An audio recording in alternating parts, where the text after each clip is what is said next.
Говорю на камеру день 3, формулирую грамотно свои мысли, понятно свой текст, говорю без паразитов, без матов, без протяжной речи.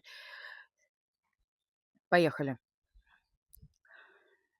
А, с Сегодня я наткнулась на блогера, в "Инстаграме", где блогер сообщил, что психологи на сегодняшний день — это шарлатаны.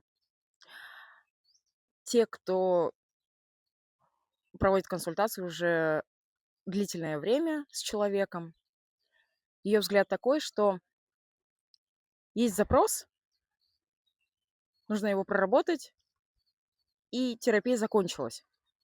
А те, кто ходит длительно на консультации, находятся в терапии год, 2, 5, 7, 8 лет, что это уже шарлатанство. На мой взгляд, это не так. Я так не считаю. Спасибо.